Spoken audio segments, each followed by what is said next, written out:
Hello everyone. हमने पिछली video में पढ़ा था particle nature of electromagnetic radiations, मतलब प्लैंक्स क्वांटम थ्योरी के बारे में। और उसमें हमने पढ़ा था कि जो आपका इंटरफेरेंस और डिफ्रैक्शन फिनोमेना है वो तो wave nature of electromagnetic radiation ने एक्सप्लेन कर दिया था, लेकिन कुछ फिनोमेना ऐसे थे जो वेव नेचर ऑफ थ्योरी नहीं एक्सप्लेन कर पाई। क्या थे वो फिनोमेना? आपको याद होगा, black body radiation, photo electric effect, variation of heat capacity and 9 spectra of atoms with special reference to hydrogen. वो 4 पॉइंट मैंने लिखे थे पिछली वीडियो में, आपको याद होगा। तो हमने ये भी कहा था कि हम ये जो पॉइंट्स हैं आगे डिस्कस करने वाले हैं। तो हम अपनी डिस्कशन अब स्टार्ट करेंगे ब्लैक बॉडी रेडिएशन से। तो क्या होती है ब्लैक बॉडी? एक आइडियल ब्लैक बॉडी क्या होती है? एक आइडियल ब्लैक बॉडी मतलब a perfect absorber and a perfect emitter of radiation. एक परफेक्ट एब्जॉर्बर है और एक परफेक्ट एमिटर है रेडिएशंस का। मतलब it emits and absorb radiations of all frequency which fall on its surface. मतलब जिस भी फ्रीक्वेंसी की रेडिएशन उस ब्लैक बॉडी के सरफेस पे पड़ती है वो सारी की सारी रेडिएशंस को एमिट भी करता है और एब्जॉर्ब भी करता है। और जो भी ऐसा करता है उसको हम क्या बोलते हैं? उसको हम बोलते हैं ideal black body. Okay, now black body क्या करती है? Black body absorbs all the radiations that are incident और फॉलिंग ऑन इट। मतलब कि जितनी भी रेडिएशंस एक ब्लैक बॉडी पे गिरती है, इंसिडेंट होती है, फॉल करती हैं, वो सारी की सारी रेडिएशंस को क्या करता है? एब्जॉर्ब। दूसरी चीज, when a black body is heated it emits energy in the form of radiation. अगर आप किसी ब्लैक बॉडी को हीट करोगे तो वो ब्लैक बॉडी क्या करेगी? वो एनर्जी को एमिट करेगी। ये बात हो गई ब्लैक बॉडी की कि क्या ब्लैक बॉडी होती है। ब्लैक बॉडी वो है जो सारी रेडिएशन को एमिट भी करती है और एब्जॉर्ब भी करती है। एब्जॉर्ब कब करेगी? जब रेडिएशन उसके ऊपर इंसिडेंट होगी। और एमिट कब करेगी? जब आप उसको हीट करोगे। So now let us take an example. इसको जानने के लिए, समझने के लिए एक एग्जांपल लेते हैं। एक सॉलिड आयरन रॉड ली, उसको हीट किया फर्नेस में। हीट इसलिए किया ताकि हम ये चीज देख सके कि वो रेडिएशन एमिट करती है या नहीं करती है, ये जानने के लिए। तो आप देखो जरा, हमने उसको हीट किया तो जैसे जैसे टेम्परेचर राइज हुआ तो इनिशियली स्टार्टिंग में उस आयरन रॉड का कलर डल रेड हो गया। ये तो आपने देखा भी होगा, जब आयरन गर्म होता है, आयरन रॉड को गर्म किया जाता है, हीट किया जाता है, तो वो रेड कलर की हो जाती है। अब टेम्परेचर को थोड़ा सा और एनहांस किया गया तो थोड़ा और इंक्रीज करने से क्या हुआ? रेड कलर थोड़ा सा और ज्यादा इंटेंस हो गया, और ज्यादा वो रेड होने लगा जब टेम्परेचर को और इंक्रीज किया गया। अभी रुकना नहीं है, टेम्परेचर और भी इंक्रीज करना है। तो कलर रेड से येलो में हो गया चेंज जब आपने और टेम्परेचर इंक्रीज किया और हीट करो उसको। अब येलो से फाइनली वो ब्लू कलर का हो गया हाई टेम्परेचर पे, वेरी हाई टेम्परेचर पे। मतलब आप देख सकते हो किस तरह से कलर्स के चेंजेस आ रहे हैं इसके अंदर। जब आयरन रॉड को शुरुआत में हीट करना स्टार्ट किया तो वो डल रेड कलर की हुई, और टेम्परेचर बढ़ाया तो और रेड हो गई, और टेम्परेचर बढ़ाया तो रेड से येलो हो गई, और उससे ज्यादा टेम्परेचर बढ़ाया तो फाइनली वो ब्लू कलर की हो गई। ये जो ऑब्जर्वेशन हमने यहाँ इधर पढ़ी है आयरन रॉड के केस में, तो these observations are not in agreement with the wave theory of radiations. Wave theory of radiation के हिसाब से तो ये हुआ ही नहीं है। तो जाने एक बार कि वेव थ्योरी क्या कह रही थी और यहाँ क्या हुआ है। तो वेव थ्योरी के अकॉर्डिंगली अगर हम देखें तो heat energy supplied must increase the intensity of the same colour. Wave theory of radiation के हिसाब से देखा जाए तो हीट एनर्जी जब सप्लाई की जाती है, मतलब टेम्परेचर जब इंक्रीज किया जाता है, तो इंक्रीज करने से क्या ऑब्जर्वेशन आनी चाहिए थी?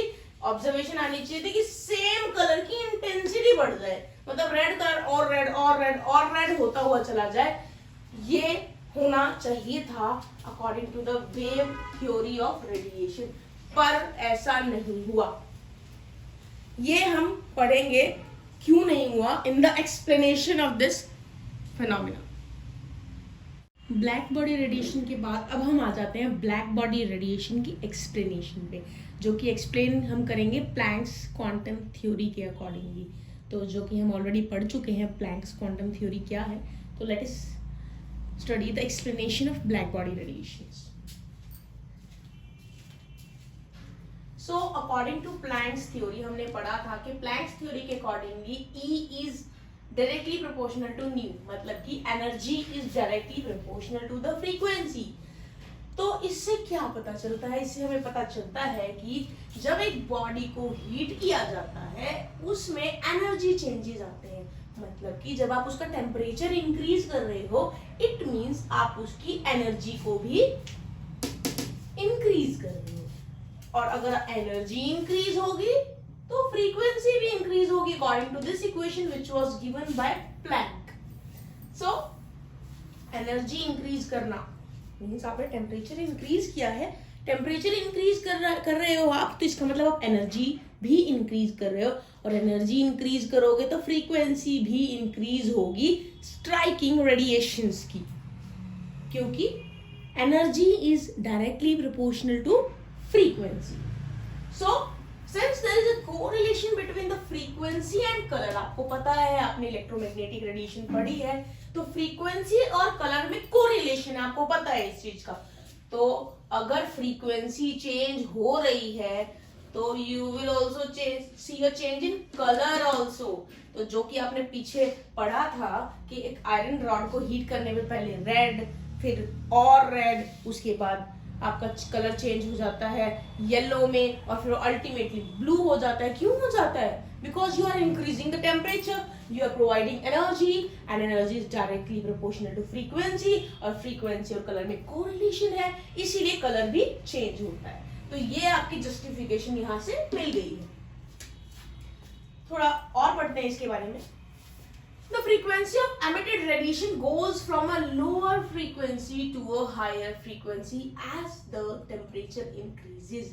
तो कलर किस तरह से चेंज हो रहे हैं वो अब हम पढ़ेंगे। क्यों रेड के बाद आपका येलो और फिर येलो के बाद ब्लू कलर आया है वो पढ़ते हैं। तो फ्रीक्वेंसी जो है एमिटेड रेडिएशन की वो कैसे चेंज आता है उसके अंदर, फ्रीक्वेंसी के अंदर वो लोअर फ्रीक्वेंसी से हायर फ्रीक्वेंसी पे जाती है।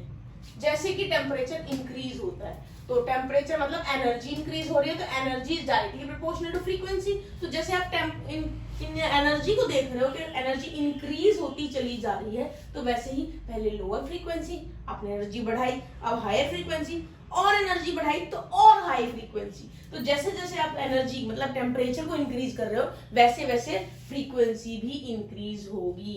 तो शुरुआत में जो कलर आएगा वो लोअर फ्रीक्वेंसी का आएगा, और टेम्परेचर बढ़ाते जाओगे तो हायर फ्रीक्वेंसी के कलर आपको शो होंगे।